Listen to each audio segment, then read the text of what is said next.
chatting. Hello, everybody. Welcome to stream. Well, happy Turkey Day. Happy Turkey Day to folks. I'm not super invested in the holiday for obvious reasons, but for those of y'all who are celebrating, that are taking the time to be with your families this evening, I wish you a good festive celebratory dinner, or hangout, or reunion with family, whatever it is that you do on this day. Hello, everybody. Welcome in. As you can see, the overlay is a little different. It's a little different today. We have I'm testing out a few things, testing out a few layouts, and what better opportunity to test out the layouts than for a stream about the Marvelous Children of Inang-Uri. It's a Thursday here. Hope your day is good. My day is wonderful now that my stream is working and my computer hasn't imploded, and I get to see y'all lovely faces in chat. Speaking of chat, chat's a little outside the box. Also, saying honey soaked like that. Listen, I do what the girls and the gays want me to do. There we go. For those of you all who do not know what Oz was talking about, I did upload a new TikTok. I've inherited one of my mom's older iPhones. I don't use it because I have my own phone, but I do use it for filming, and it's been very nice in filming a bunch of content. And I've filmed 2 videos, one introducing myself and one introducing the beast within, and it's been very nice. Folks have been very appreciative of that. And apparently everyone has feelings about the way I say honey soaked. I've been getting a lot of feedback on that. But hello, Astra. Welcome in. Hope you're having a lovely evening. Yes, girls and the gays, something is honey soaked. Listen, I know what my audience needs. But hello, everybody. I hope you're all having a lovely Thursday evening. Before we get started, as usual, we have a few things we need to talk about and promote over here. So the first thing we're going to promote, obviously, is this is a special stream. Mama Toes, who is the creator of this game, reached out to me to kind of like a review / feature on it. Very happy to do so, especially because it's for an incredible cause. So folks, if you are interested in this game, let me tell you all about the Marvelous. Give me 2 seconds as I try to type things out without losing my whole mind. Alrighty, give me 2 seconds so I can read you all the thing. So, for those who do not know, the game that we're going to be reviewing today is called the Marvelous Children of Inang-Uri. It is a ttrpg of tension, traitors, and a vast living chimera you call home.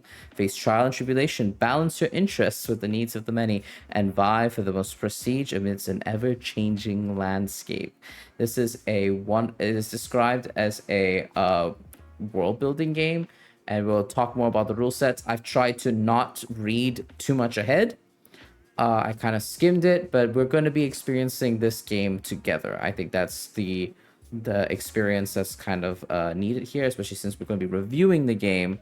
And if we're reviewing the game, we're going to be seeing like how easy it is to pick up on first instance, right? So that's part of it. So I'm trying to come into this with fresh eyes. So, hi Kestrel, welcome to stream. Lovely to see you here. But yes, if y'all want to go and check out the Marvelous Children of Inang-Uri, use exclamation point Marvelous to get the link to Momato's itch.io store.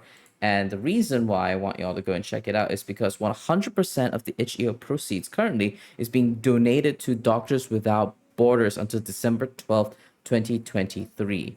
That means the lovely little fundraising goal is at the top of the page. The goal is $1,800. Currently, nearly $1.5 thousand has been raised for this incredible venture, and I think it's such a really cool thing for Momotos to do, of publishing a gorgeous game it looks like, and have the proceeds be raised for a cause like that. So this is just want y'all to go and check that out. That's a really cool thing that's happening over there. And you can go and support them on motos.h.io/Inang-Uri. And with that, we talked about Marvelous, and now we get to promo and kind of like the housekeep a bunch of the other things that we've been talking about. So here is some of the stuff. Of course, Transparent RPG. Everyone, Transparent RPG, if you do not know, is an all-transgender, personal color-led actual play series created by Connie Chung. Our campaigns are set in a non-colonial, anti-orientalist multiverse and center compelling stories about queerness, grief, hope, and the power of love. And the Chaos Protocol has just wrapped up its Arc 1 finale. This is a great opportunity for you to go catch up on Arc 1. We'll be back with Arc 2 on January 6th. Sorry, I'm realizing that my phone is going off. I'm going to mute it. Yes, we have just hit our Arc 1 finale, which means this is a great time for you to catch up on the entirety of Transparent RPG. Every episode, including our finale episode, is now up on our podcast platforms as well. So if you're a podcast listener, this is a great time for you to catch up, go and listen in before January 6th, the premiere of Arc 2. And this is also a great time for me to remind you all that we will be having interim content. We're still deciding on the calendar and how that's going to work out, but do expect some content coming out of Transparent RPG soon for the holidays. And I am very, very excited. But yeah. I know some of y'all have watched the latest episode of Chaos Protocol, and I know it's a heavy one. The last 2 episodes are pretty heavy ones, and here's my reminder for you all to take care of yourselves, and that your safety is paramount. And yeah, we tell stories because they mean a lot to us. And this is, of course, Chaos Protocol is, of course, first and foremost, a story of grief. So, now that we've talked about Transparent RPG, time to talk about The Beast Within.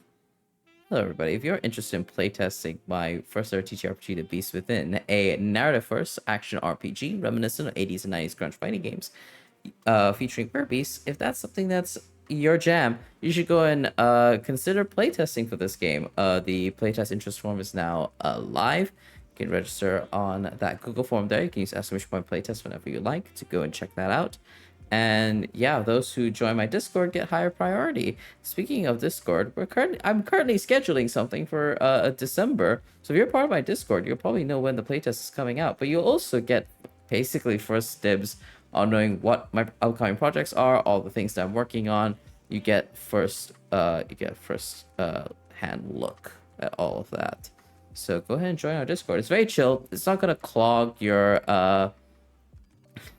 it's not gonna clog up your notifications by any means, but it's gonna be really, really cool.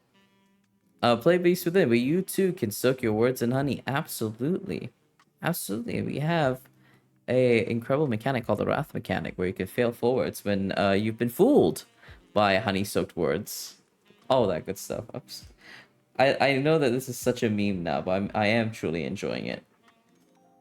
Amazing. I believe that is all the announcements I wanted to make today before we get into the reviewing proper. So let's get into the reviewing proper then.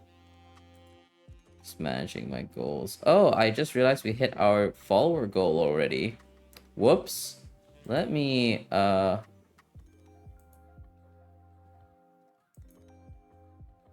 let's do a sub goal. Let's do a sub goal. Why not? Actually, let's do follower goal. That's more accessible to folks. So let's start a new goal. Let's make it, yeah, 3. Let's see if we can hit 350. I think we're ready to get a good big goal going. There we go. I am also going to be looking towards doing more TikTok lives, because we're so close to hitting 1K. And once I hit 1K on TikTok, that might be the perfect opportunity to be streaming on there, because that's when I can actually get access to the live studio, which makes it easier to run things. Amazing. With all that out of the way, friends, this is a great time for us to go and check out the Children of Inang-Uri. Now, let me just go into studio mode and make sure that everything looks okay. Yeah, I just need to get a window capture going. Just give me a second, friends. Okay. Oh, okay. It like automatically did it for me. I love that for me.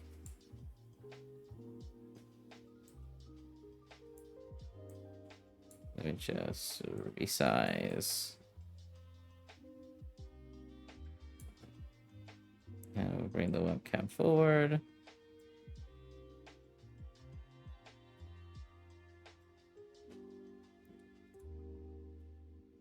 And just gonna squanch it up a little bit more. Nice and squanched.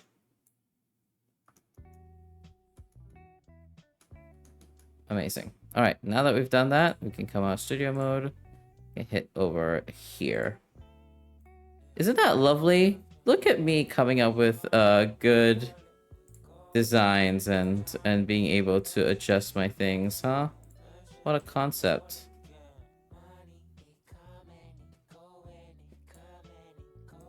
There we go. It is. I'm testing new things out. We're testing new things out. We're playing around with overlays. I'm trying to learn how to make better overlays. But anyways, enough about me gushing over designs.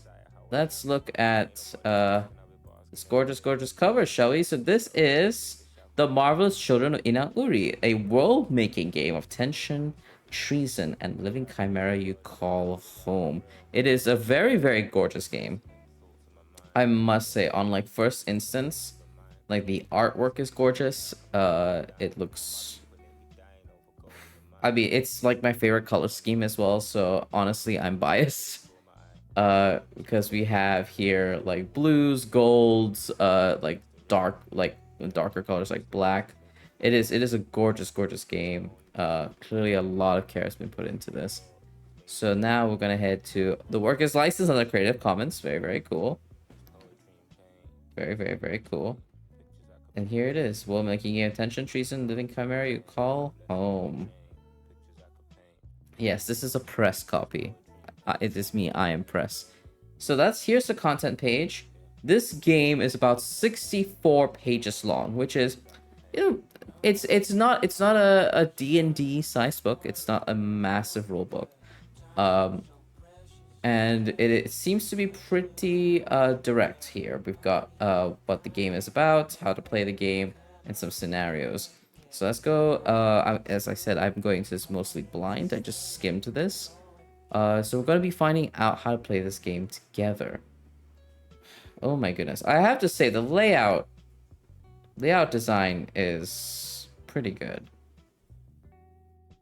Ooh. Introduction. Vast. The word rolls onto your tongue the moment you behold a creature known only as Inang-Uri, an enigma, a mystery, a puzzle, and yet one that is vital to your way of life, to the lives of all the factions that live upon her surface, for that is where you are and who you are. Interesting. You are the marvelous children of Inang-Uri. That is the title of the game. What splendors you've seen, what wonders you've experienced. A golden age like never before, with rich bounty and even richer pockets. But times change, generations pass, and Inang-Uri is a mortal creature. Now she's gasping on the cusp of death. Oh, only you can save her and save your civilization. Only you can maneuver, some say exploit, this landscape to assume your destined role as the prestigious of them all. But work fast. Traitors may lie amongst your midst. Will your factions learn together, or will you selfishly stand for your own interests? There's a reminder here. Lovely, love a game that has a reminder about safety tools. This is very, very important. This is great. Awesome. So, about this game, it is a competitive role-playing game. It describes itself as a competitive role-playing game. You must gain the most prestige while ensuring that Inang-Uri survives. Oh, interesting. So it is a competitive role-playing game. It is a cooperative role-playing game where you take collective action to save our world scenarios that harm Inang-Uri. And it is a traitorous game. Strive for the survival, unless of course you are the traitor.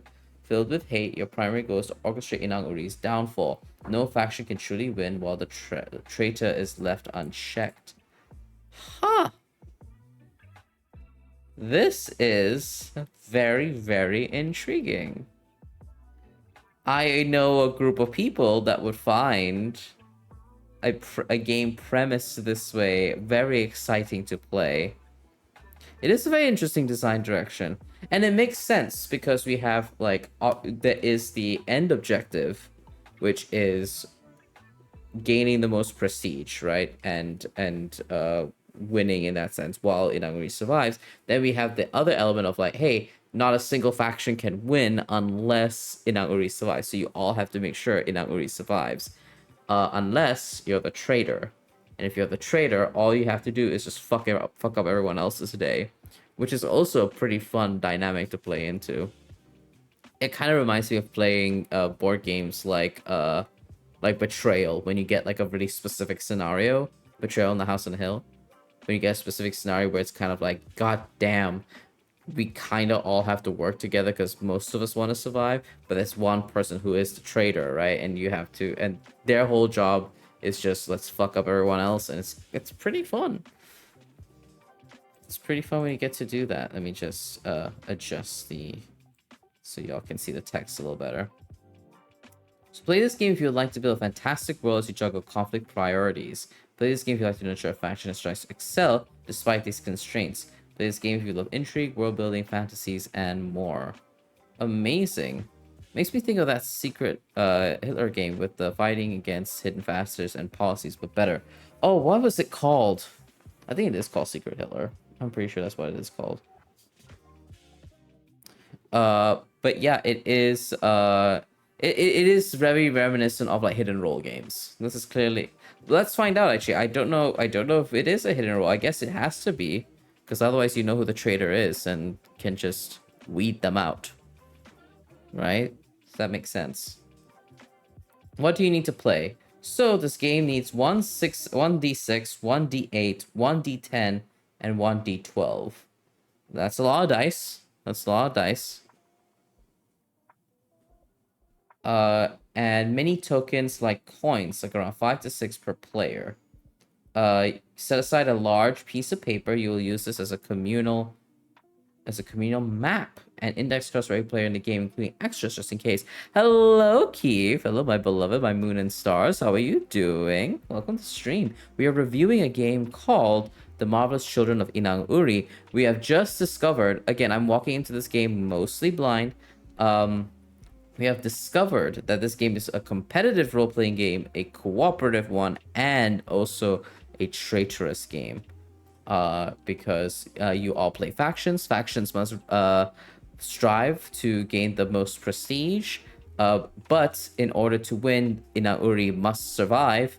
But there's also a traitor amongst your midst who is just there to fuck up everyone else's day. So this is very, very interesting. And there's a lot of dice you need. There's a 6-sided die, 8-sided die, 10-sided die, and 12-sided die. So that is D6, D8, D10, and D12.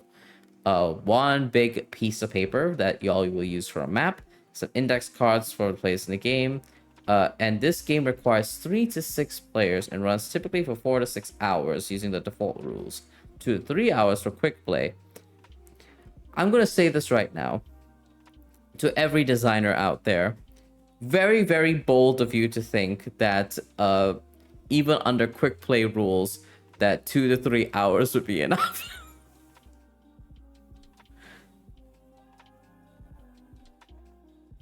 Just because I know my friends and I, we're gonna get no shade to anyone. I need everyone to know this is not shade to anybody. This is just me going, I know my friends and I, and we will be sitting there role playing for hours. We'll be sitting there talking about especially if there's traitors and like factions and betrayal. We're gonna be sitting there in the juice of betrayal for so long. Also, hello, Chris and Spirits. Welcome to the stream. Lovely to see you. You know, it's kind of like Follow Me Down, right? With Follow Me Down, it's like, oh, this is a one-shot game. And I'm like, one shot for who? One shot for who? You're gonna give me a game that's about the juiciness between Orpheus and Eurydice? And you're gonna tell me that's a one-shot? You're gonna tell me I'm gonna go through the rungs of the underworld, 8 books, 1 gauntlet? And you're telling me that I'm not gonna get into the nitty-gritty of the romance, of the betrayal, of the juicy tension? One shot, I mean prologue to my through-length campaign. Yeah, oh my god, that's so true. People would betray me so bad, I know it. Listen, as someone who is the sibling of my brother, who is... What? Well, which game? Which game? Is it Follow Me Down or Inang-Uri? I'll play any game with you, Gabe. Which game? Which game? Oh, so they even give recommendations for if you're playing digitally, which is very nice. Very, very nice. So they recommend Web Whiteboard, which is a tool that lets you draw on a shared space. You can use built-in text and post-it tools to indicate your points or tokens. If you're also playing digitally, whenever the game asks you to go clockwise, go alphabetically instead. Wow, that's very nice that they think about us online, folks. You need to be a player with me? Listen. I love to run games for y'all. Listen. I love running games. Running games is my favorite thing ever. Alright. Ooh, love this. Love this. Love this. Love the artwork. Love this. I love all the fucked up little creatures that we have. With you as GM or as players. Listen. I got you. I got you. What was I saying? I was saying before that, you know, as someone who is related to my brother, he is a menace in any and every hidden role game. Anytime we play a hidden role game, he is an absolute menace, whether he's telling the truth or he is a traitor, right? Because nobody trusts him because he's that good at lying. He's that good at the whole kind of like hidden role, like making you believe in the layers of lies that he's begun. Oh my goodness.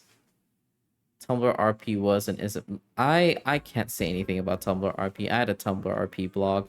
No, I had multiple Tumblr RP blogs for multiple different fandoms. That's when we play Among Us. They take 100% of advantage of their high charisma. Oh yeah, I saw y'all play with Luke, and I was like, damn, they really just keep sidestepping all of the guilt here, and I'm just like, you just walk past them, killing them. How did this happen? It's so funny. It's so funny. I still have my blogs. I just don't use it. I'm not on Tumblr as often. The only time I'm on Tumblr is to see if anyone's posted anything on Transplaner about Transplaner. It's easily manipulated. Oh no. Oh no.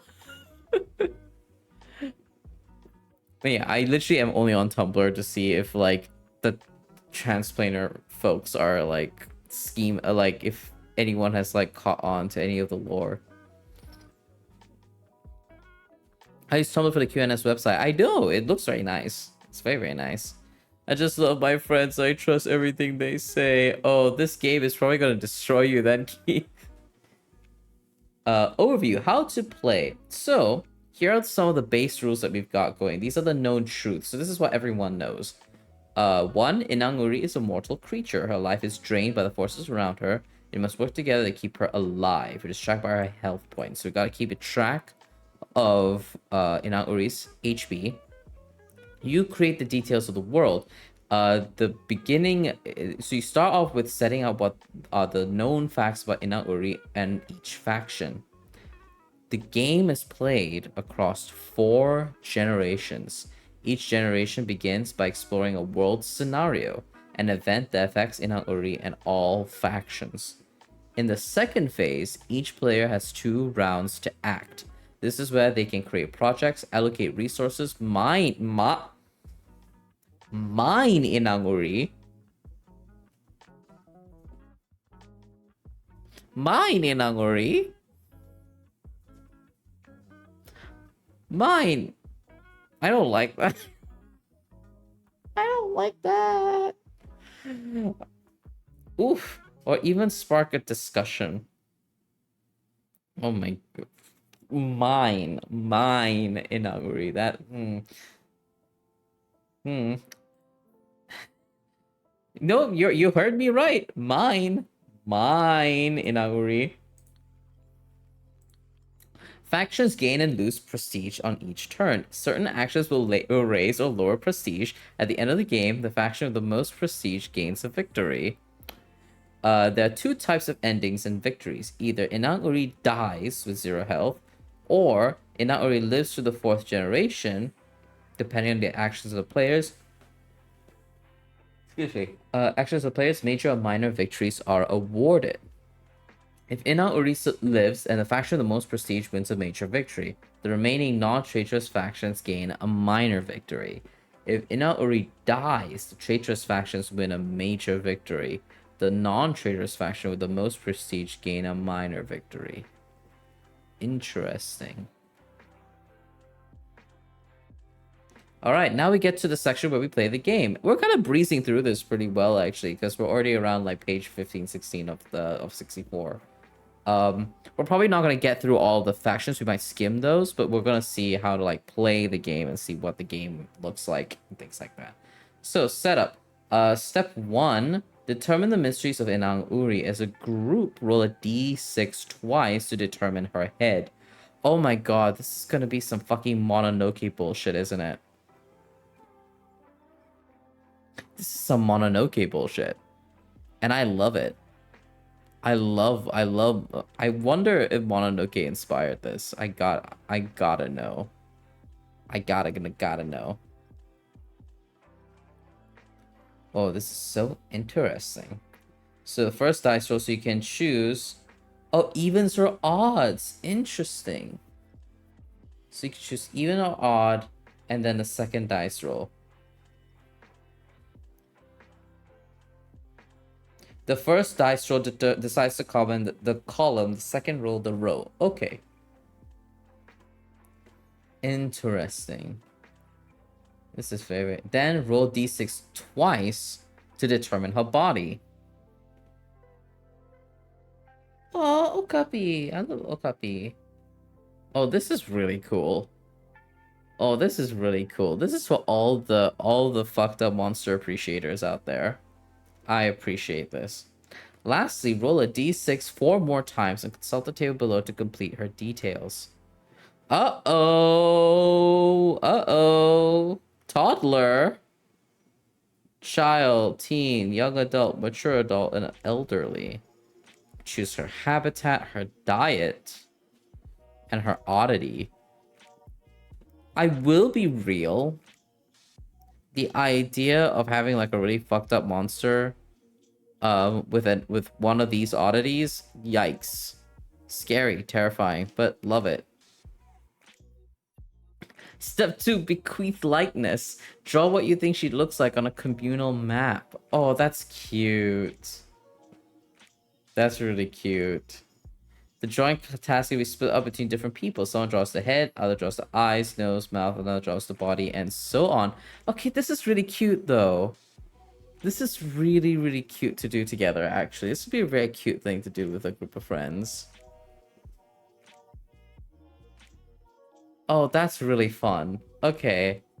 Imagine if you have a group of furries, listen. A group of furries, multiple of them are furry artists.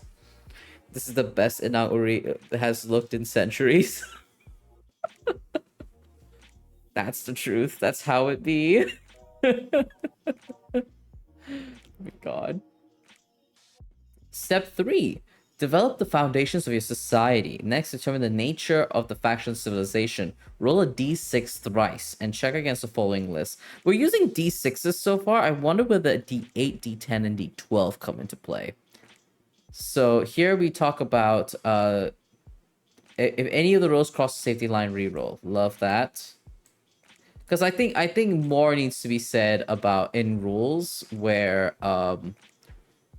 hey, what about like safety features, right? And having it written explicitly of like just reroll.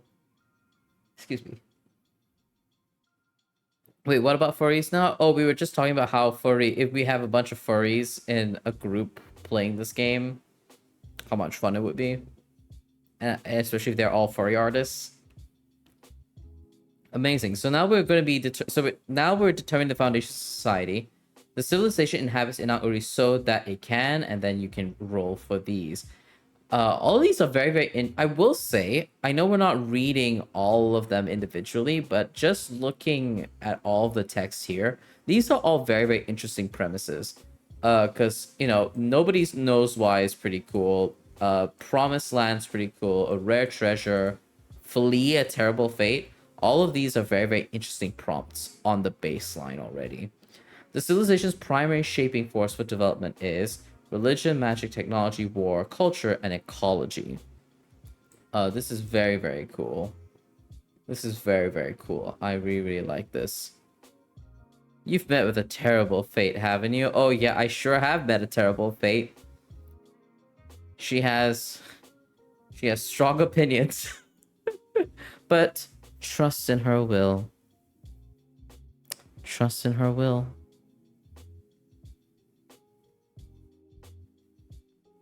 Trust in her will. But yes, this is very cool. So here you have your primary shaping force. Then you have your greatest threat, which is, if you can see, it's the same thing as the one before. So this is going to be very interesting, because likely there's going to be factions that represent primary forces that are greatest threats to your civilization. So already from the step 3 development section, we're already sowing the seeds of what the tensions are going to be, and it helps world building so much. Exactly, Keith. This is actually very clever. It's very clever. Step 4. Unfold the known truths. Go clockwise around the table. Each player contributes 2 details about the civilization. This can include traditions, taboos, social classes, magic, natural resources. There's complete freedom here. You can use Inang-Uri's aspects as well. Oh, interesting. So we can use the aspects of Inang-Uri. Interesting. Add that to a list of things I'd appreciate a GM manual. Yeah.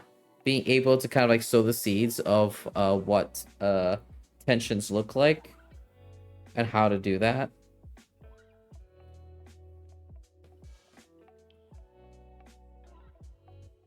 The only thing here is I think it might be helpful to have some samples, because I think players who are newer to ttrpgs would appreciate, just even if it's not like an exhaustive list, just like a small list of examples can really help kind of like kickstart the little gray cells, as it were. Here we're talking about the sample gameplay. A lot of rulebooks are doing this nowadays, I'm noticing. I'm noticing a lot of folks basically write little scenarios of how the game is played. And I'll be very curious, how do y'all feel about that? Actually, let's make a poll about it. Hold on. Let's make a poll about it. Let's make a poll about this. Create new poll. Question. Written out. Let me say step by step scenario for how to play sections. Do y'all like that, or do y'all not like that, or do you not really care? Yes. Let's say love it, hate it, and don't really mind. Amazing. So let's you know what, I'll let additional votes for Otso Sons if y'all have strong opinions. All right, it's going for a minute. Poll. Because it's really annoying looking up tips for world building, because it's so broad on Google. I mean, that would help someone like me who loves examples put out for me. It really helps me understand. The question is, a lot of games have a how to play section. So let me show you in the windowed seat. So for example, this kind of like huge text that talks about how the game is run. It's almost like a descriptive narrative sort of style. of how people are like, these three people are playing a game. This is the scenario that happens. This person rolls. And then they talk about this. Is that something that y'all appreciate? Do you love it? Do you hate it? Is it... So I have to just make sure that the sound is not being caught. I know there's some sounds of people doing drilling, and I'm so sorry. But yeah, do y'all like that kind of premise? Do you hate it? Let's see. Let me go to just chatting. Ooh! We are split down the middle. We are split down the middle, folks. That's so interesting. That is so interesting.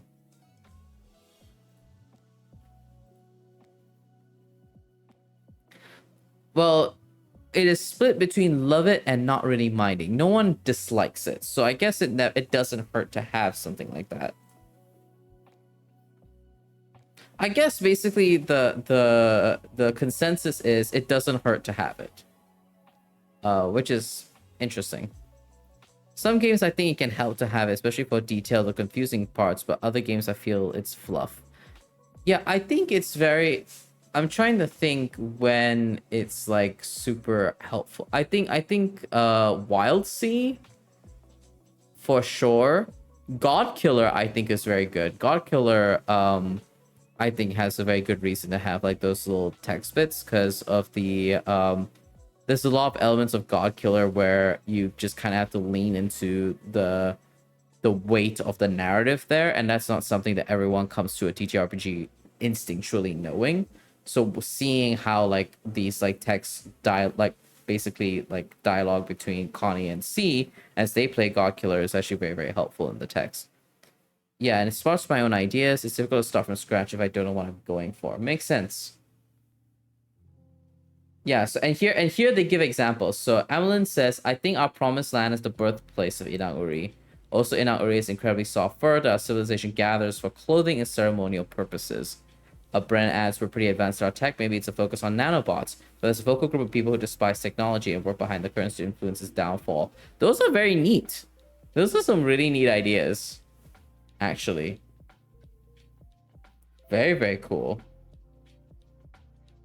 Very, very cool. So here is where the examples are being shown. I still think it might be helpful to have kind of like a sample thing as well. I think that'd be very interesting too. Step 5. You are the master of your own faction. Define the following on an index card to create your faction. So you gotta name your faction, a 2 to 3 sentence overview of your faction describing its role in civilization and what makes it odd or unique. In addition, mark one area in your index card as the list of projects and another as the list of adversities. Lastly, in the communal map, draw a flag representing a faction and make a section of Inang-Uri's territory as your own. Oh, thank goodness. I was like, could we have examples of what that layout looks like? Here we go. That's what the layout looks like. So you can name it and then a couple of sentences. All right, step 6, behold each other's nature. So each player shares their faction's defining characteristics with the other player. Then, beginning from the player who introduced their faction first, determine what likely relationship their faction has to their adjacent players. Move clockwise until all players have shared their inter-faction relationships. Make sure to note yours down. Okay. Here, at this section, my only thing is, I think it'd be very, very helpful for players who've not really played games like this before to kind of have maybe a couple of examples of what kind of relationships they can have other than like we work well together or we don't work well together. Maybe having some elements of like, hey, if you want to add a layer of intrigue, here's what you can do. Something like that. Just because I know that newer players might struggle with that. Step 7. The traitor hides among you. Lastly, each player secretly rolls a d6. On a 1, they're a traitor.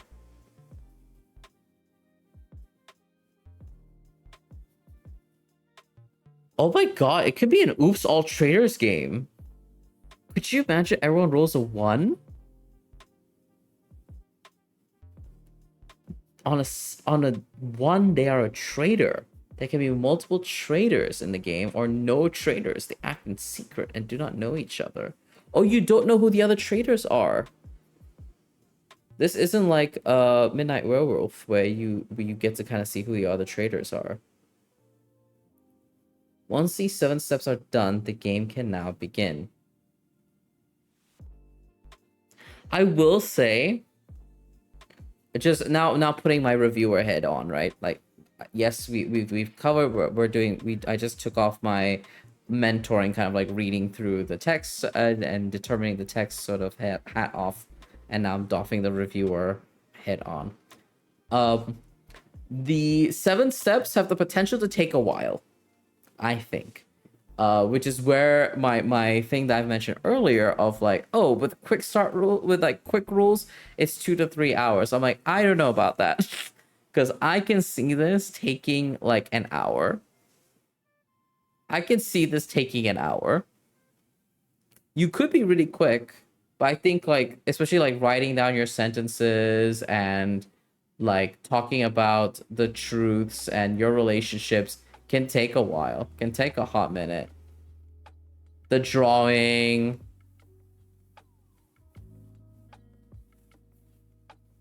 I'm press. Is it a while and I'm press? Anyway. But yeah, I think oh, this is we're moving on a little further. But yeah, I think there's a chance that this might take a while. So this is definitely a game that you're kind of like, hi, we're going to be spending a while together. Like, we're going to be spending some time together. Let's have fun with it, right? Oh, please. Like drinking, you do it at home before you go to the club. Yeah. I know what pre-drinking is. Yes.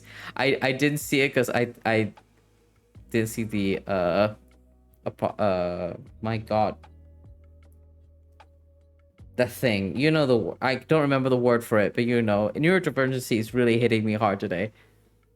The thing, inverted commas, I think, whatever it's called.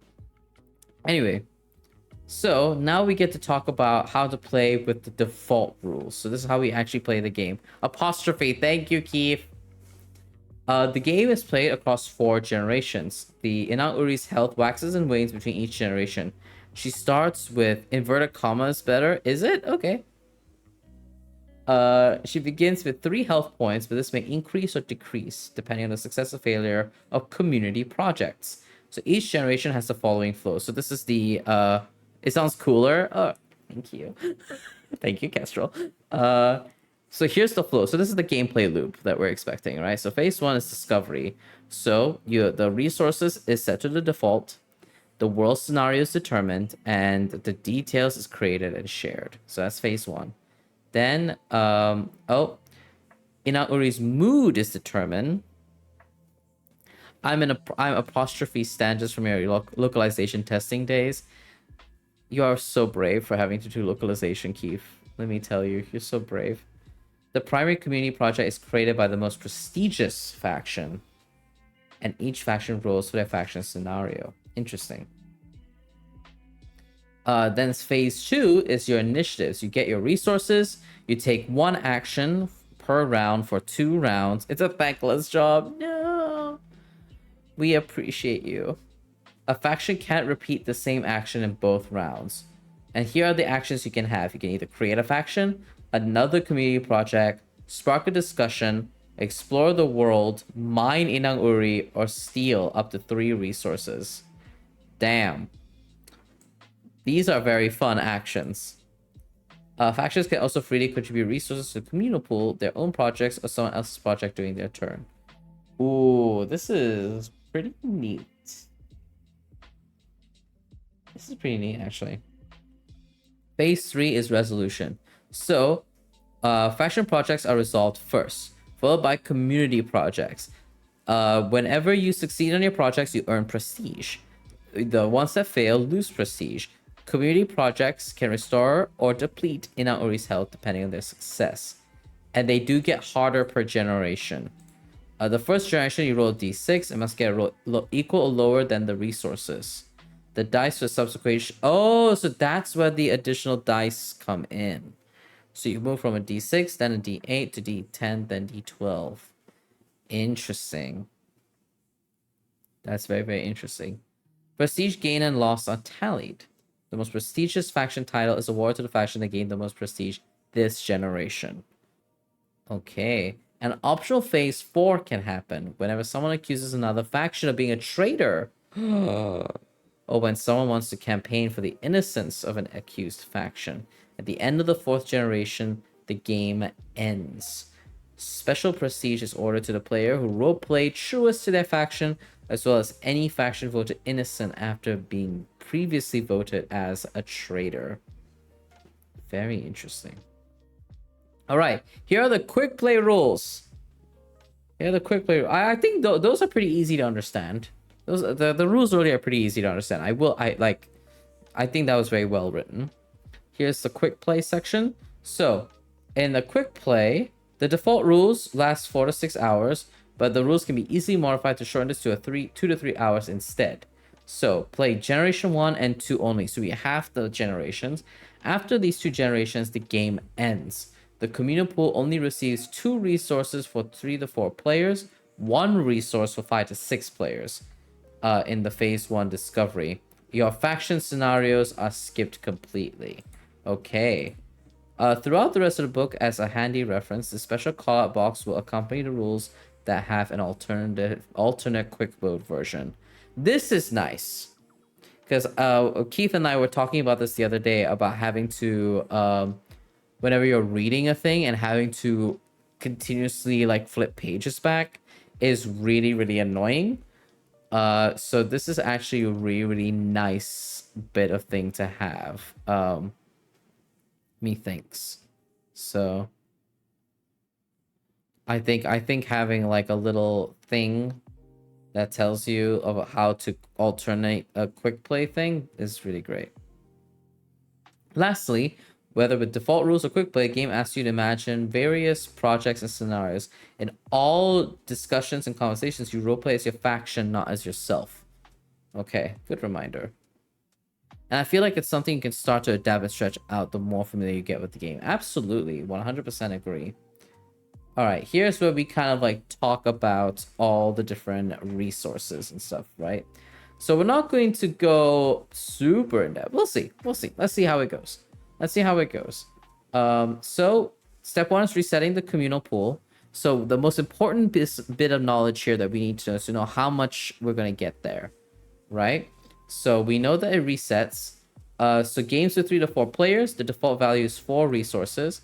With 5 to 6, it's 3 resources. Okay. And I'm glad it's bold, so it's easy to read. Sometimes people don't want to read the two lines to read up to this. So it's good to have this ready. The pool is shared. So the 4 and the 3 resources are shared between all factions. Ooh, already we've got some nice inbuilt tension, right? With 3 to 4 players, you get 4 resources. So there's a chance that everyone gets what they need. 5 to 6, you are definitely... Some of y'all are definitely going without resources. Which is very interesting. And here's the quick play rule again. Community pool only receives 2 resources for 3 to 4 players. 1 resource for 5 to 6 players. Yikes. Oh, things will get messy so fast. 1 resource for 5 to 6 players. Oh, things are getting messy really fast. Oh yeah, you are a Civilization player, aren't you? I've seen you play on whenever you're like on Discord. Step 2, determine the world scenario. The most prestigious faction rolls 2d6 or picks the generation's world scenario from the table. Yes. The most prestigious faction is a title that gets awarded at the end of the previous generation. For Generation 1, pick the most game knowledgeable player or a random faction to be the most prestigious faction instead. As generation passes, Inang-Uri inches closer to death and suffers from the world scenarios that plague her. Let's see what these scenarios are. It's your bedtime game. That's so cute. Not Nerds. Nerds is not your bedtime game. Alright, so here are some of the scenarios. Inhuman merchants arrive, bearing bizarre goods. Inang-Uri cries in pain. Oh no. Rampant wildfire spouts. It can't be contained by ordinary rain or water. A young child's been discovered said to be able to converse telepathically with Inang-Uri. Notice is your lunchtime game with Connor. Oh, that's cute.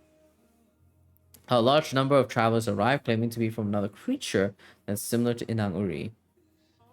New values emerge. Huh. Interesting. Oh, okay. I missed a very important point. When you roll the 2d6, it's not that you're rolling 2d6 for one of these two things. You're rolling first to see if it's odds or evens that determines the table. That's very interesting. A massive sinkhole appears mysteriously out of nowhere. These are very interesting.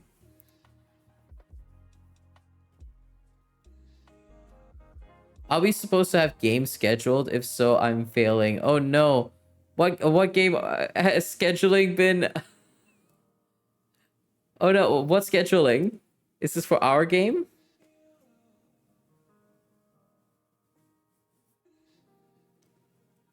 You gotta have a game for this, I think. This is a very fun game.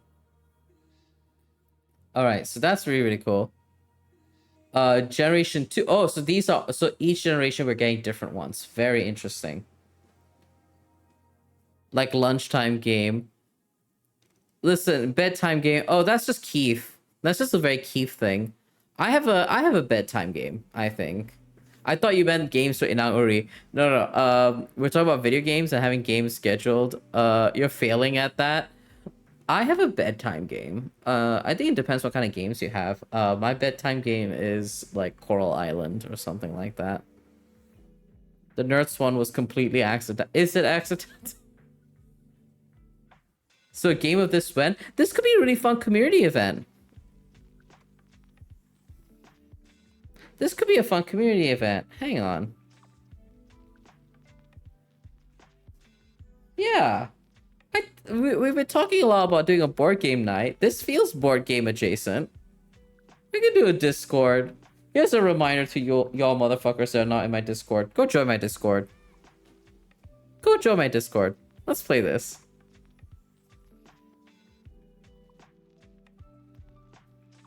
Join my Discord. Fight for your life. Join my Discord. Play this game. Fight for your life. That's the theme. That's how it goes. Actually, yeah, let's do this. Let's get a schedule in together. We can't let Luke get a hold of this. Luke's in my Discord server now. We can't hide it from them. And we can do like multiple slots. Remember, Luke's in my server now because we did playtests. I can't wait. I genuinely can't wait to tell Luke about this because I really want to know what they think. I really, really want to know what they think. Okay, so here in Generation 2 is where the health comes in. So you get like one, they're going to betray everyone and win. I would love if the dice are like Luke Boogie, never get traitor. That would be very funny for me. That'd be funny for us. I think it'd be right for all of us. But yeah, in Generation 1, you kind of have like a round to not have to worry too much. Round 2, Generation 2, that's when things start to really kick off. Generation 3, oh! You could have Inang-Uri die by Gen 3. Derek, that was exactly who I was talking about when I was saying I know a group of people who would eat this shit up. And it's called the entire cast of Transplanar RPG. The entire cast of Transplanar RPG would. Do you know who would love this game, actually? Fucking Austin. Austin is a Mononoke girl. She would love this game. Genuinely love this game. Seeing I can see the entire translator crew screaming at each other over this game. Like this is a game like, can you imagine Quinn getting their hands on this game? Fucking Quinn, Hamna, C, those three motherfuckers with this game with traitors, multiple traitors. We're gonna really see the air signs show up in this game. Let me tell you. Do you all know this? Do y'all know this lore about Translator RPG? Most of folks in Translator are Aquariuses. Most of them are Aquariuses. Most of the folks of Transplanar have their birthdays within a week or two of each other. It's so funny. It makes so much sense. Connie, C, and myself are all Virgo rising. All three of us are Virgo rising. I'm trying to think what other interesting... I believe I'm the only Taurus. I am the only Taurus. I'm trying to remember if there are any other Earth signs. I don't think so. I don't think so. Taurus, I'm Virgo rising. The sign of being Virgo rising is, do you have a social media platform that you're actively trying to build and are being very, very strong and brave for scheduling stuff? That's the sign of Virgo rising. Taurus gang, Taurus represent, yeah! That's very interesting. That's very... I should do a funny little poll or something in the server to be like, what not what sign are you? Like what energy are you? You're Pisces, Virgo. My husband's Pisces. I love Pisces folks. Pisces folks and I often get along. It's very interesting. I am Taurus, Libra, Virgo. That's fascinating. My ex was Pisces. Yeah, I get along with Pisces folks. I like, my husband's Pisces. Taurus, Leo, Cancer. Wow, you've got earth, fire, and water in there. How are you doing, Oz? But like, what you're saying is Transparent could use some water energy. I'm trying to remember. Because Hamna's Libra. Hamna's Libra. Quinn is Aquarius. Dare is Aquarius. C is Aquarius. Connie is an Aries. Connie is Aries. I'm trying to remember when Austin's birthday is. Austin, when's your birthday? Is Austin a Leo?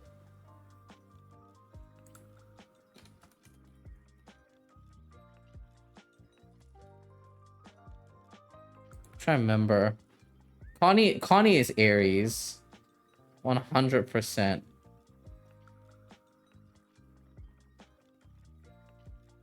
I don't remember what Austin's birthday is. Connie's an Aries. Don't remember Austin's birthday. Kai. Sam is also an Aquarius. Ooh, Kai. When did Kai have their birthday? Oh my goodness. When did Kai get their birthday? I'm trying to remember. I believe it's February. I'm checking Twitter. February 23rd. What's February 23rd?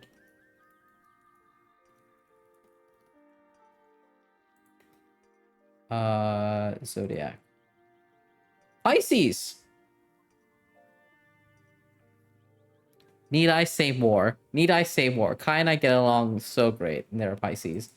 So yeah, we do have a Pisces. So we got Sam is Aquarius, Sam, Quinn, Dare, C, Aquariuses. Connie, fire. Hamna, air. Kai is water. I feel like I remember Austin being a fire sign. I feel like I remember that. And then there's me, the Taurus.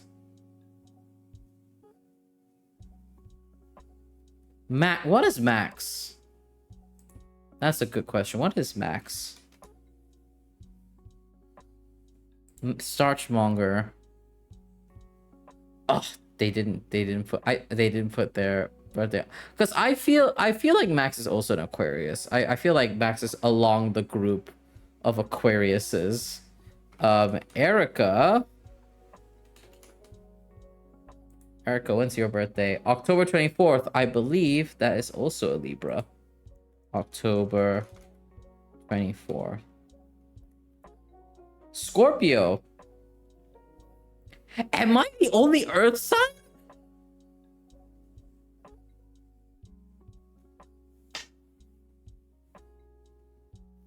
Oh my god, I'm the only Earth sign of Transplanar RPG. Everything makes sense.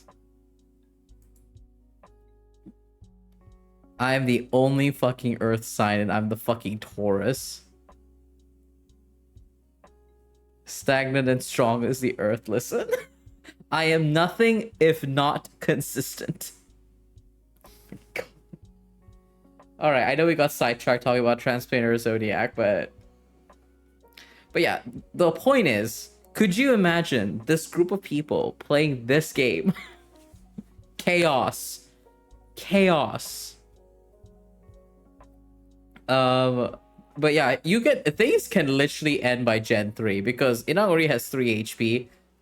There's a high likelihood of losing 1 in the first generation, and losing 2 in the second one. So you know,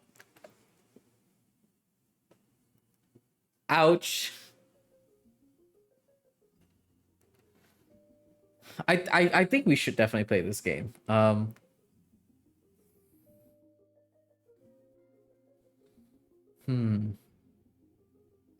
might pitch it.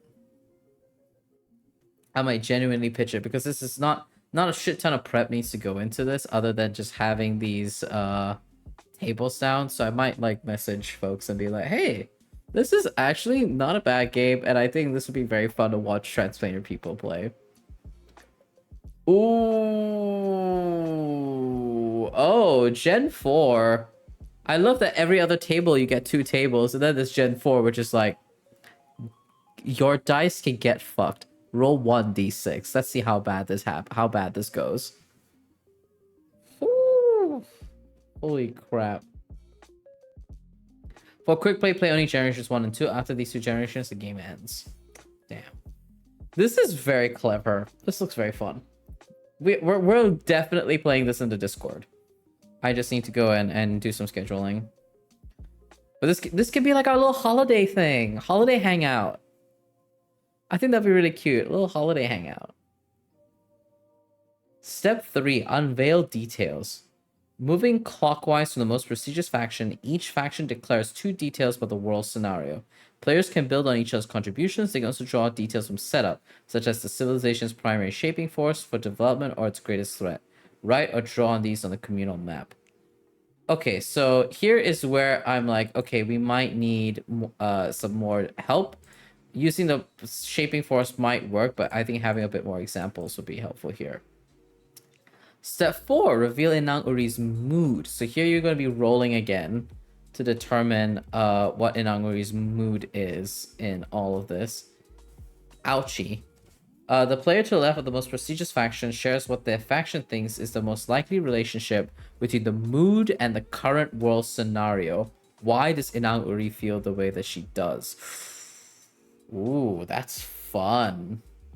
That's very fun. The player to their left then shares how their faction witnesses the mood's manifestation across Inang-Uri. Does her fur shine? Does she shed tears? Does she howl at night? Did the faction witness something strange? Do you know what other interesting group it would be to play this game? A group of GMs. I would pay money to watch a group of GMs play this. Just oops, all GMs play the Marvelous Children of Inang-Uri. This game is built for the GMs. All right, you improv right now. What do you think? How do you think this manifests? You tell me what you hear. That's a GM move, 100%. That's so funny. Oh, I love them. I love them. I love Platypus Inang-Uri. Little Platypus Inang-Uri. I love. Hello, little friend. Anyway, I'm getting distracted. Step 5. Discuss and create a primary community project. So, the most prestigious faction declares a primary community project that addresses the world scenario. Before they do this, however, all of them must debate and discuss potential responses to the world scenario. These discussions should inform the decision. So draw the primary community project on the map. What does it look like? Does it have fangs? Does it bear blood? Do tall buildings perch atop of Inang-Uri's skin? Interesting. So even here, it's kind of like, this is where it's the open RP. So having some structure to this, I think would be very, very helpful. Step 6, roll for action scenarios. Each player rolls 2d6. The first d6 is the faction table to be consulted. The second is the result of the table. These tables are found at the end of this book as well as a separate file. Interesting. Maybe it's because it's a very, very big table. Some faction scenarios come with adversity. These are negative effects that reduce the resources the faction receives. Each player shares their faction scenario to the rest of the group and declares how it relates to the world scenario. Interesting. So if you're doing quick play, there are no faction scenarios. Good to know. And it will save time having to look that up as well, I guess. Oh, here's the sample gameplay. Okay, this is a pretty long, like a longer sample gameplay, which I think is very, very helpful. Phase 2 initiatives. All right, so this is where, this is where you get your resources. So the first one is kind of like how the round resets. The phase 2 is the initiatives. This is when you get to do things. So at the start, factions receive 4 resources each. 5 to 6, 3 resources each. For each successful faction project, the faction receives an additional resource. So there's incentive to do well on your projects.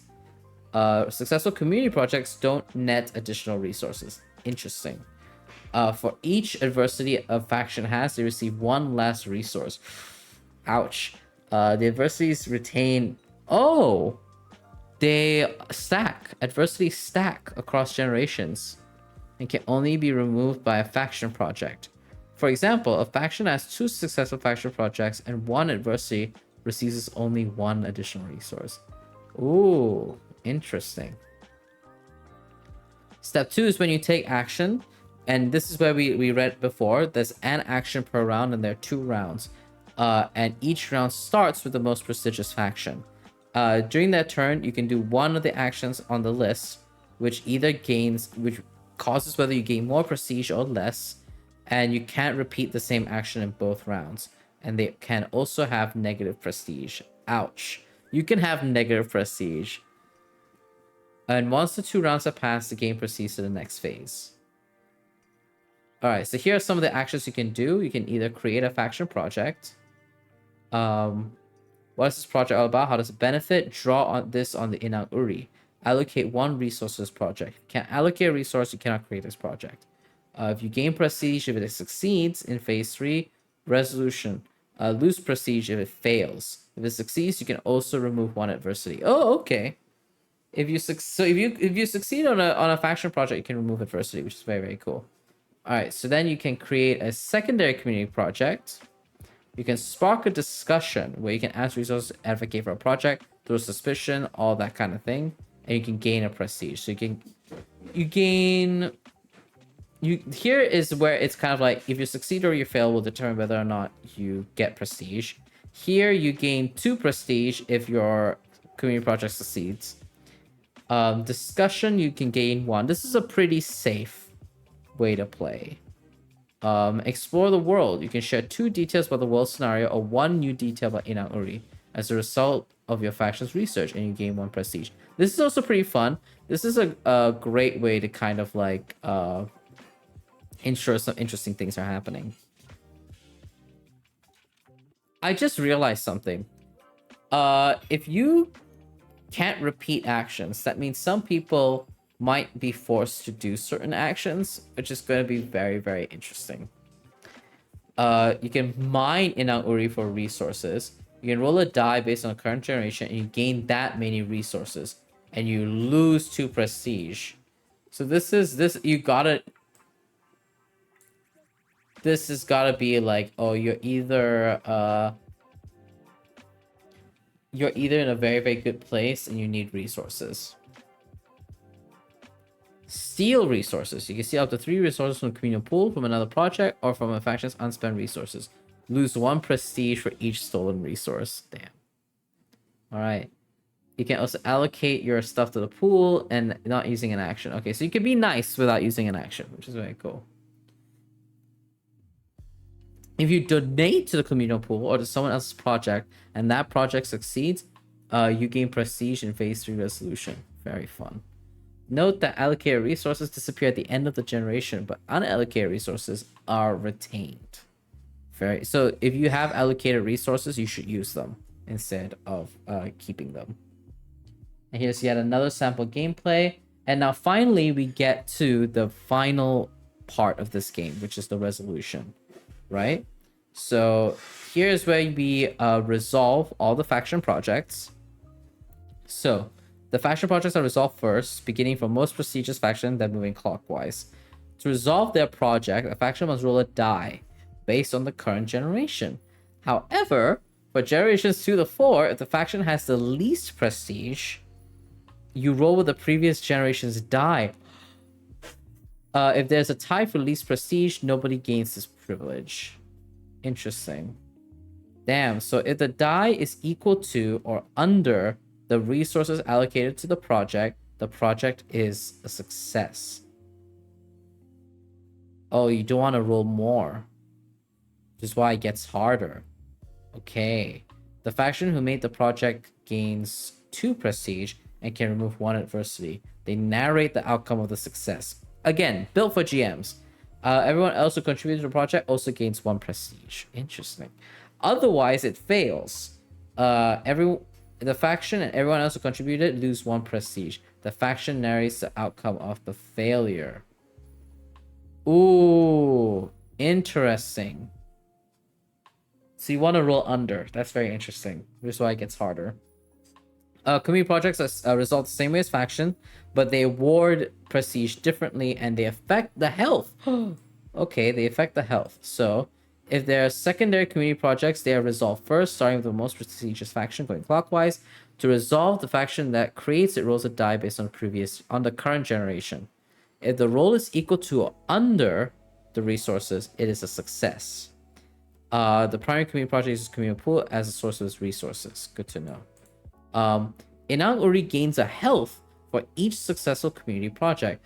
2 health from a successful primary and 1 health for each successful secondary community project. So actually there's a lot of benefit if you make a community project, because you can really heal up Inang-Uri and not have her die immediately.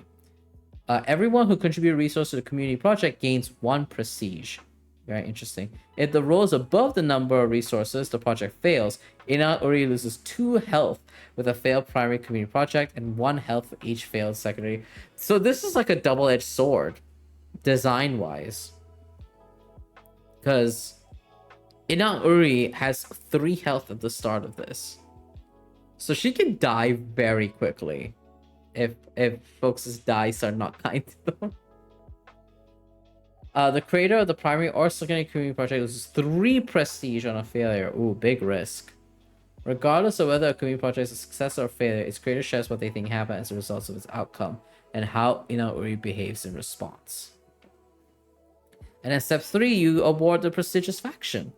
One with the most prestige is awarded the most prestigious faction for the next generation. If there's a tie, choose randomly. A faction cannot be most prestigious twice in a row. Okay, that's fair. That's fair. So no one can be most prestigious for all game. That's very good. This has with each world scenario how much depending on the gen. So this is hard. This game is hard. I can see this is very well designed, I will say, on like a the conflict versus collaborative scale. Obviously we have to play it to kind of like really see it in action, but on paper, on text, this game has a very, very interesting kind of like push and pull of that tension. And I think it's going to be so, so interesting. This is so, so interesting. Ooh, very, very interesting. Kind of really like this. And then here's the sample gameplay. And then here's the optional phase, accusations. The one obviously everyone's very, very interested in. At the end of each generation, a player can accuse someone of being a traitor. When this happens, factions discuss to determine whether there's enough evidence to support this. Is sin made apparent? A vote happens. If the majority agree that one faction is a traitor, the faction suffers 5 consequences. They cannot be the most prestigious faction. They cannot gain resources from projects. They cannot mine in Inang-Uri. They cannot steal resources, and they cannot create community projects. The consequences can be removed at the end of the subsequent generation if the majority vote and reinstate the faction's innocence. Perhaps the faction was judged too harshly. Only time can tell. Very interesting. All right. And so the generations end. Retain all unallocated resources to the next generation. Prestige is similarly retained. Once 4 generations have passed this way, the game ends, and Inang-Uri's life and death play out to its end. That's harsh, yeah. But it's also like the most players you can have is 6. Is it a unanimous vote? Majority.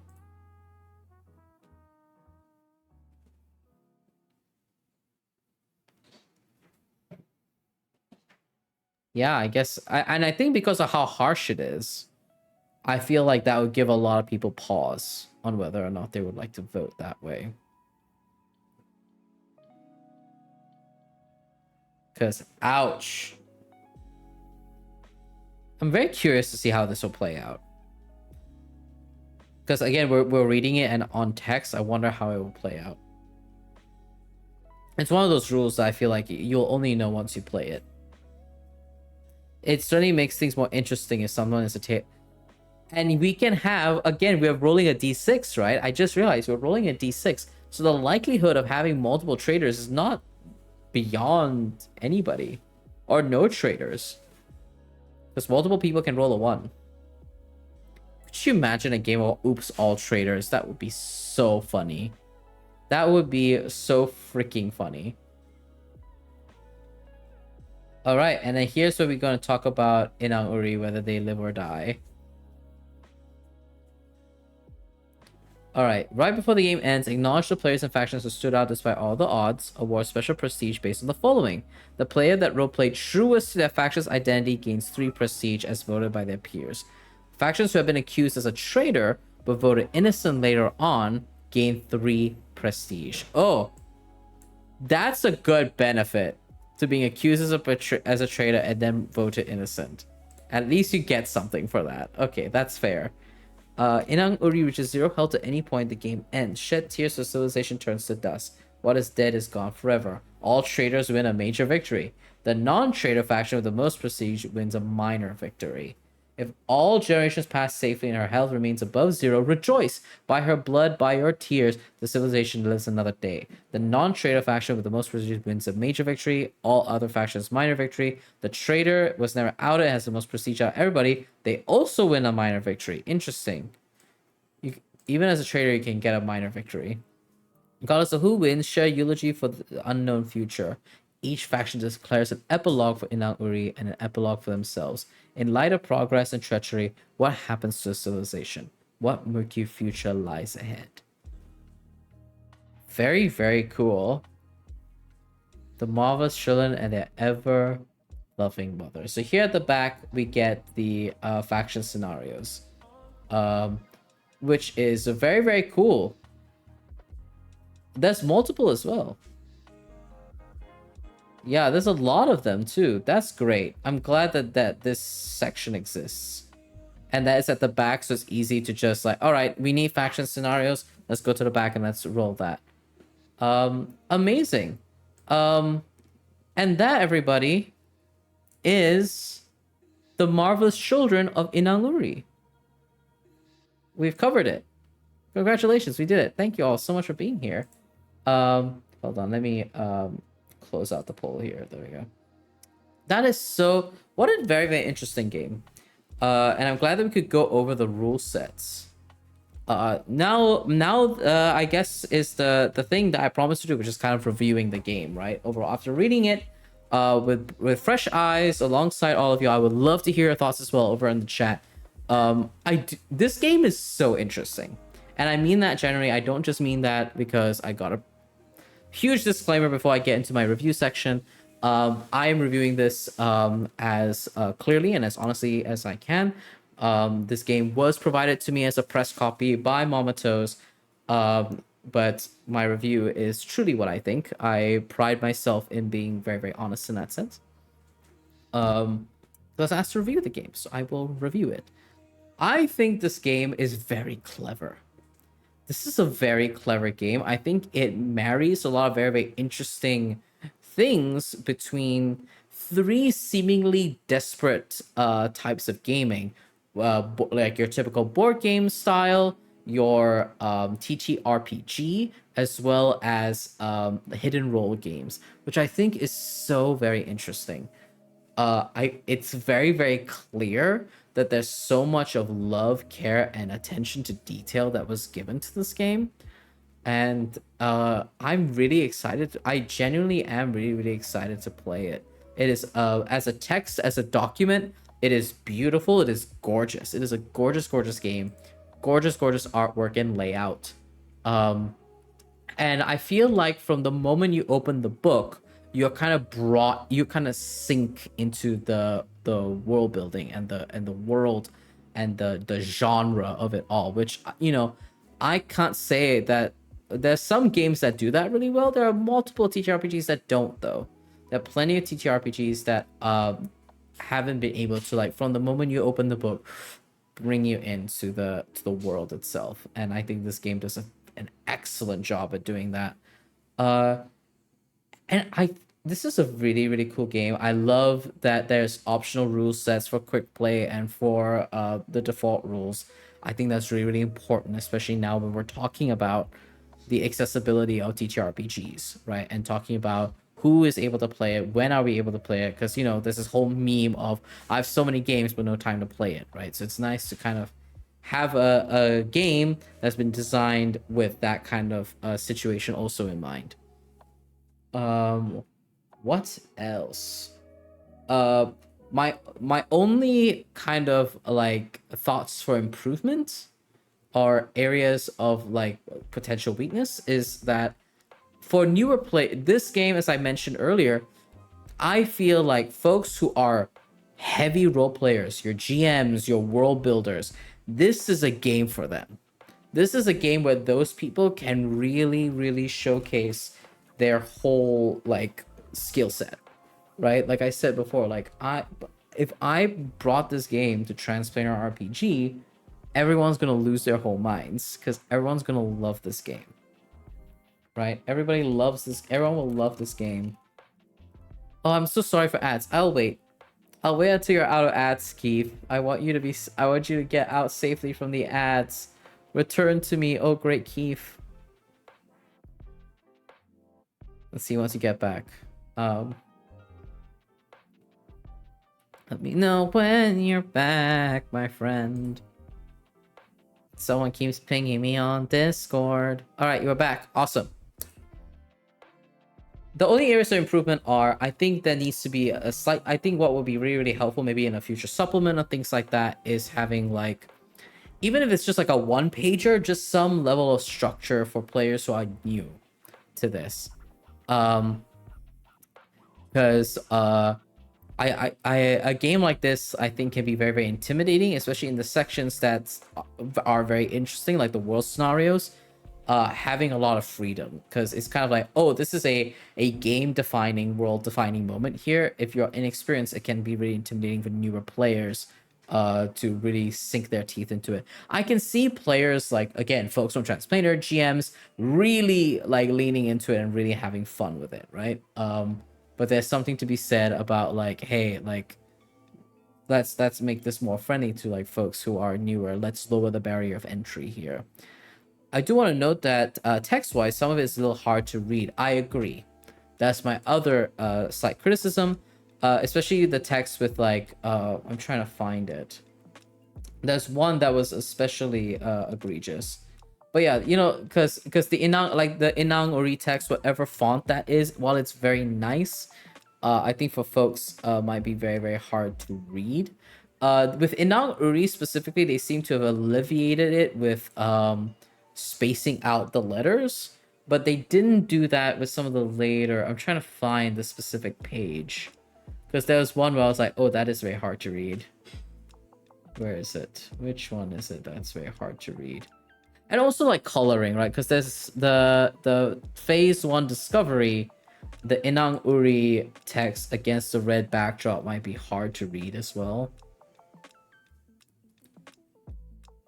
The tables are fine. The tables are pretty good.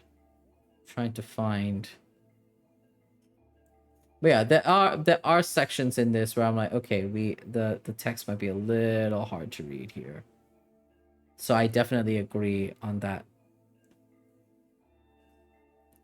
Yeah, I think the resolution text for phase 3 on that top bit, that's an example of how that's difficult to read. And yeah, usually it's like the longer words that, oh, and at the last page, and so the generations. And like I'm able to read it, but I can imagine folks who might not be who might struggle with like differentiating the colors and the text might struggle with that. As someone's not the strongest role player, though, I agree that's a bit intimidating with how much improv is involved. Yeah, maybe just even a small section of like how to improv, right? Like, is like what are the basic tenets, like yes anding, having a little thing there, or just talking about like how to step into your own, which I think they kind of do by showcasing the sample gameplay in between the sections to kind of show y'all how people roleplay it. But I do think, you know, with we already have tables with some of the other elements there, it wouldn't hurt to have like another table or two just to give people options, even if it's not like a rolling table, just a table that that folks can kind of just like read, right? And just be like, oh, here, like just like a little section that says like, hey, here are some things to think about for like world scenarios, right? Like, what is the weather like, or what is the state of Inang-Uri, and then have like maybe a couple of answer responses, or like how, like, is there a third party's intervention that has made things difficult or interesting? Like even having those prompts, just super general prompts, I think would be really, really helpful for players. Maybe I should write it.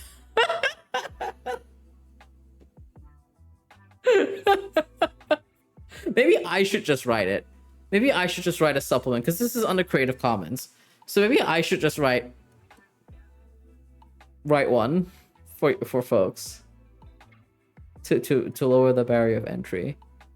I could do that, and I could put it on like itch or something. It wouldn't take that long.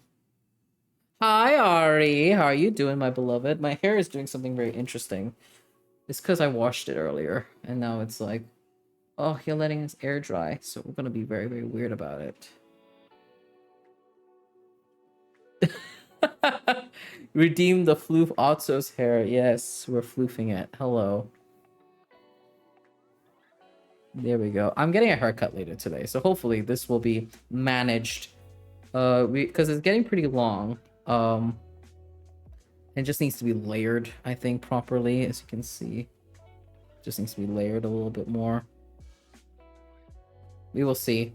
We'll see how this goes.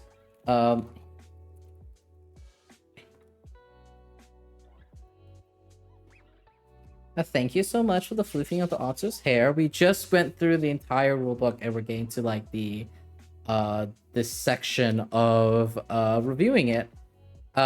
Overall, great game. I think it's very, very interesting. I can't wait to see how it plays. The text, I'm trying to think like what other like big things. I think those are the major ones, honestly. I think those are the major Like other than like text and maybe giving some options for players who are new to improv and things like that. This is a decent. This is a decent game. Like I'm very excited to play it. Ari, you also missed this. We are definitely going to be playing this game together for like board game night on the Discord. So know that that's happening. Because I think that'll be really really cute for all of us to do. I think that'd be very very sweet. Like a little holiday thing for us to all do together. And yeah, do folks have any other thoughts on this game? I'd love to hear your thoughts. And while y'all are typing up your thoughts, it's a great opportunity for me to remind you all that you can get this game, exclamation point Marvelous, and go and check it out on Momentous' itch.io store. Again, this is a ttrpg of tension traitors, a vast living chimera you call home, and you face trial and tribulation. Balance your interests with the needs of the many, and vie for the most prestige amid an ever-changing landscape. This game sounds like so much fun. I can't wait to play this with y'all in the Discord. And I do want to remind folks that the link to the itch.io store for you to purchase Inang-Uri is going for $15 at the moment. It's currently 25% off. It is going for 15 USD right now. And all the proceeds of this game is going to be donated to Doctors Without Borders until December 12th, 2023. It is an incredible cause. And I think that is so incredibly cool that they're doing this. Actually, let me hop over to the window page so you can take a look. Thank you, honey.com. So here is the game. As you can see, it's going for $15. And over here, we have some stretch goals. So at 1,800, did we hit that yet? Not yet. At 1,800, there's a collage pack of head and body assets from the Natural Science publications, which is very cool. In 2,500, though, we will hit a stretch goal for solo and duo rules, which is really, really cool. And this is the all the aspects of the game. It's a world making game. And yeah, this is really, really cool. There's also a demo, the introduction, and a setup section with a development log. Yep. So if y'all are interested, please go and support Momentous. Obviously, thank you so much for Momentous for providing me with a press copy of this game. It is a gorgeous, gorgeous game. You've really made something unlike anything I've seen. And I mean that like genuinely and truly. I'm very, very intrigued. I can't wait to play this game. I think it balances... overall, I think it balances a lot of the aspects of like gameplay that I'm interested in, because I love board games, but I also love role playing, and I also really really love hidden role games. So this is really fun. I think for me, for someone like me, this is definitely like a very very fun thing to like really play into. So I'm very very excited about that. But yeah, that is my official review. Thank you all so much for being here. I don't really have much else left for the stream. This is meant to be a quick stream to kind of like talk about the game, review it. This for folks who missed the earlier sections where we went through the entire rule set, please do not worry. This VOD will be made available on my YouTube channel. I will go and link that right now. This will be made available on my YouTube channel, and y'all can catch the VOD. Hold on, I have to go over to the actual YouTube channel and link it. And yeah, I would love to know how y'all found this new layout. Does this new layout look nice? Do you like that my face is more in focus? How do we feel about it? Because I'm trying new things. Because I'm also going to be moving when I'm playing like games. I'm going to be moving towards kind of like not having like an overlay, but having like a small little thing for my webcam, and then y'all can see the game in full screen, because that's what everyone else does. And then I realized, wow, everyone else does this except me, so I should fix that. No problem, Keith. Anything for you. I'm glad I could help you sleep. provide you that nice ttrpg and chill content before you head to bed. And yeah, and for those of y'all who are on TikTok, please consider following me over there. I'm about less than 150 followers away from hitting 1K. Once I hit 1K, I actually get access to the live TikTok live studio, which will help me co-stream things. It'll help me kind of like do more kind of like just very chill streams in my evenings, probably focuses mornings, or just before like we get ready for stream. Just some small things that we can do, and that's a great way to kind of like expand and grow into all that cool stuff. But yeah, go consider subscribing to me on YouTube, following me on TikTok, and yeah, that is about all for this wonderful stream. Big reminder that Transpainer RPG, it's an all-transgender personal color, the actual play series created by Connie Chung. Our campaigns are set in a non-colonial and terrorist multiverse and centers compelling stories about queerness, grief, hope, and the power of love. Chaos Protocol just wrapped up Arc 1, which means there's plenty of time for you to go and catch up.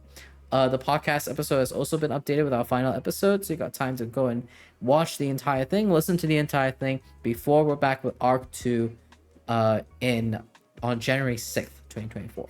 So if that's something you like, please go and check us out. Another Wii Tennis stream, maybe, if I can get a better setup with it. Yeah, absolutely. What else do we have? And also more kind of like chill streams. Maybe I talk about like tarot reading.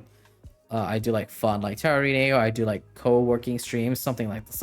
Something super chill. I think the TikTok lives are gonna be like super chill. So I talked about Transplaner. I talked about my promos. Discord. Hey, you want to play this game with us? You want to play this game with a bunch of really cool nerds? You should go and join us in our Discord. This Discord is not going to take up more of your notifications.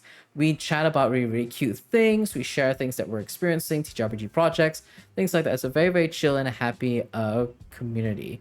And it won't absolutely take over your notifications. So if that's something, a space that you like, you should come and join us. We're also going to be doing game night soon. So and one of the first games we're going to be playing is this game. And if you want to play test my game, The Beast Within, the interest form is live on my Google form. And if you're on my Discord, you get higher priority. Yes, we haven't talked about tarot enough. Ain't that right? We gotta talk more tarot. Maybe there should be a tarot section in my Discord server. We'll think about it. We'll see. We'll see how that pans out. Amazing. And with that, I think now is the perfect time for us to go and make sure we show some love to another channel. Let's see who else is available and streaming. I see that Persephoroth is live right now and a Just Chatting stream. Let's go and raid her and give her some love. Thank you all so much for being here. I really appreciate y'all. And I will catch you probably not this weekend, but probably next week with more streams. Bye, everybody. Take care. Happy holidays, and I'll see you soon. Take care, everyone. Bye.